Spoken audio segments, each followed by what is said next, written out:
guys, it's me, Seren, back with another car video. I'm gonna really try and speak up because my windows are down, so I know there's probably gonna be a lot of noise. This video is going to be an expansion of some things that I've talked about briefly on this channel and also on my podcast. So yes, for those of you that don't know, I have a podcast now. It's on Patreon. Thank you to everyone that has listened to it and supported it thus far. And if you want to check it out, I will include a link in the description box so you guys can check it out. It's like $1 on Patreon to check it out or whatever. I just did it there because it was easiest to do it that way, because they like automatically give a RSS feed and like you can listen to it on, you guys know, like I don't listen to podcasts, so you can like listen to it on like Apple and Spotify and like all your podcasts like places. We've already done like 3 or 4 episodes, and again, thank you to everybody that's listened thus far. It was something that was like highly requested. People like really wanted it. So for those of you that wanted a podcast and didn't know that I have one on Patreon. So 2 of the episodes on Patreon, we talked about the woke wave. Can the woke wave crash already? It was the name of one of the podcast episodes, and it's also probably going to be the name of this video. And basically what it's sort of about is the fact that we've sort of reached like peak motherfucking woke, like peak wokeness. Like, you guys know I've said, see bus, because the windows roll down. You guys know I've said several times that I'm really tired of the word woke. Like, woke, I'm very much over it. It's become sort of like a dog whistle term to me at this point, similar to the word like divisive. Like, there's certain terms that as soon as I hear somebody like use these words, it's like literally like a fucking whistle in my ear that I'm just like, oh, you a fake. Like, we've really reached the point where, like, you know, being quote unquote woke or being pro-black or talking about issues, you know, having these conversations, you know, all that stuff has gotten to the point where it's just like, it's trendy. It's been that way for a while, obviously, as I'm sure everybody knows, but it's like, it's sort of just like trendy, and like everybody want to be in the mix, and everybody got something to say. And a lot of these like terms that previously were considered even like academic terms, you know, activism terms and things of that nature, have sort of like worked their way into like the general public, like the everyday like lexicon or whatever. And it's gotten to the point where people be like so motherfucking self-proclaimed woke that they motherfucking sleep. Like, it's gotten to the point where like the dialogue is not productive, and you have people that jump into conversations talking just to talk, or just trying to like win, or they think they know because they have like they have like a little minute like amount of information that they got from Facebook or like wherever, and you just be like, no, that's not what it is. And I've had several instances where I've been in situations, you know, trying to actually have some productive dialogues with people, and they've gotten just like really derailed and thrown off track by people that are saying all the right words. They know all the buzzwords. Again, they know all the dog whistle terms, the key terms, but they're not actually saying anything. And not only is that shit not productive, it actually like actively stops productive conversations from happening. So the first situation that I have also talked about in another video on this channel was about the ethical fashion. Birdie, I believe, made a request for a full video on ethical fashion, which I will be doing. But we're having the conversation under the H&M Conscious Collection ad on fucking Instagram, talking about how H&M, you know, can't be conscious because it's number one, the company is racist as fuck, as we all know, and number 2, it works under the tenets of sort of late stage capitalism and fast fashion and you know, factory labor and unpaid labor and all these types of just the tenets of capitalism, which is greed is good, and like how much can we get for as little amount as possible while polluting the planet and using shitty fabrics and not making things to last, you know, just like constantly churning out shit basically. So we were just like, how? But they see that people want to shop more ethically. They want to shop more conscious. They want to be more aware of what they're doing when they shop. So they're doing this conscious collection.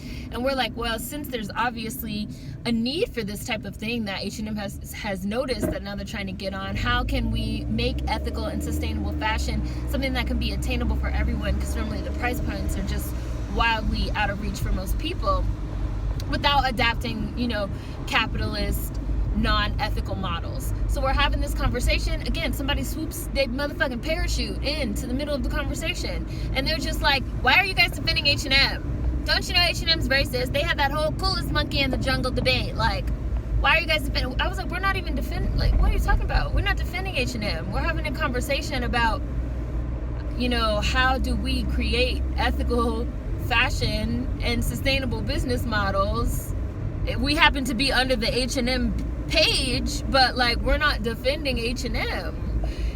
Like, you know the words, but you don't have a grasp of what we're actually talking about in terms of a productive, you know, exchange. It happened again, right? I saw, you guys saw my videos that I did for DC Natives Day.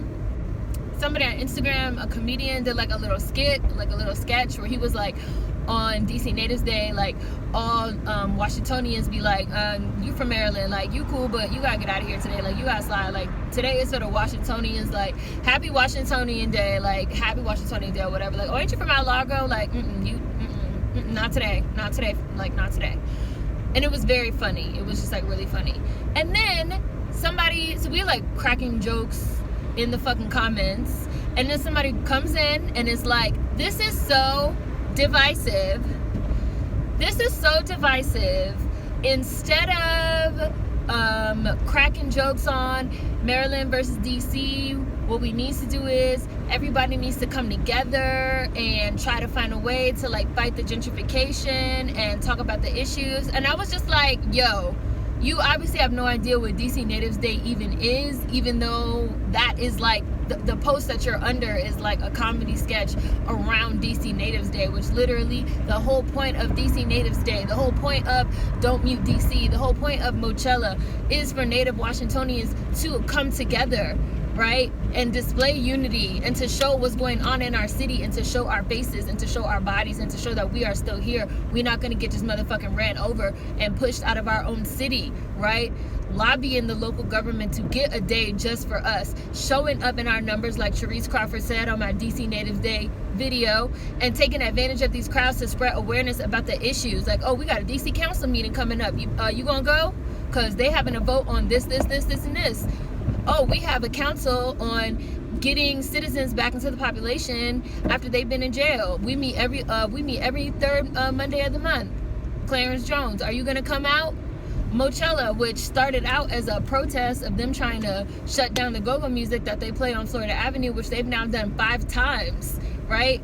I think it was like 3 or 4 consecutive weeks, and they did it again for Memorial Day, where they have thousands of people come out and say, you know, this is our culture, this is us. Like, you can't just say we can't do our thing here. They have people on the mic, again, spreading awareness about issues, all of us coming together and like showing what we can do, right? And now they're trying to make Mochella a festival that they want to have annually every year in DC to showcase DC musicians and DC artists, like natives, the stuff that we doing here in the city to raise money for the city, all this types of shit, all that stuff.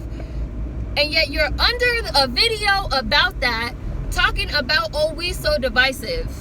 Again, you know the buzzwords, you know the dog whistle words, right? But you don't even actually know the productive nature of what is going on with DC Natives Day. But you just talking just to talk because you motherfucking call yourself woke, this, that, and the third, or whatever. That's just mad fucking annoying. That shit is getting on my fucking nerves, okay? Like, just because you fucking follow some pages on Instagram that tell you about black news does not mean you are actually contributing meaningful, helpful, interactive, constructive dialogue to these conversations. Just because you know some words that, again, you've seen on motherfucking Twitter or Facebook, or you've seen it on TV, if you don't actually have a grasp or understanding of some of these concepts, my nigga, you in the way. you are in the way. You are not actually productive. You are actually stopping what we are trying to do. And you need to just shut up. Like, can this motherfucking woke wave crash already? It's like hair clogging a motherfucking drain pipe at this point. I'm very much over it. I'm very much tired of it. I was talking to my friend Mulatto, and we were also talking about how people have also begun using a lot of these dog whistle terms and phrases to sort of negate any criticism of them. Like, oh, you said this, and this to me. Oh, that's misogynoir. Like, no, just because I made a critique of you and you're a black woman doesn't automatically mean it's misogynoir. Now, it could be, but it doesn't automatically mean that it is, right? Or you have people, like, again, just like not having an understanding. I feel like a lot of that, side note, comes from a lot of black women emulating white feminists, because that's a white woman tactic. That's a white feminist tactic. That's like the tactics of the Taylor Swifts and the Lena Dunhams of the world. Like, oh, you don't like, you're fucking sexist. You're discriminating against me because I'm a woman. Like, no, bitch, you're a pig. And that's why people don't fuck with you. It's not because you're a woman. It's because you're a fucking trash bag of a person. And so now I feel like I see a lot of black women adopting some of these methodologies, which is like wild to me and a little bit scary and intense. It's like, you have to be able to listen. Like, you can't just talk. You also have to be able to listen. You also have to be able, again, to have a dialogue, to not just throw your dog whistle, buzzwords and terminologies out there without having no understanding of what people are actually having a conversation about. Like, because again, your hair clogging up the drain pipe at that point, and you're stopping productive conversations from happening. And I just want to interact with like people that are actually about some shit, and like not just talking just to talk, and actually know what the fuck they're talking about. And just like, because all the rest of this shit is like really fucking getting on my nerves at this point. And again, it's exhausting. It's exhausting, and I'm tired of coming across it and seeing this shit just like it's almost like, you're reading some shit and then you just be like, whoa, where did that come from? And then now there's like it's a derailment. That's what it is. It's a derailment. It's a derailment and it's stopping productive conversations in the name of being woke. That's just whack to me. I'm tired of it. Can the woke wave crash already? Car video. Peace.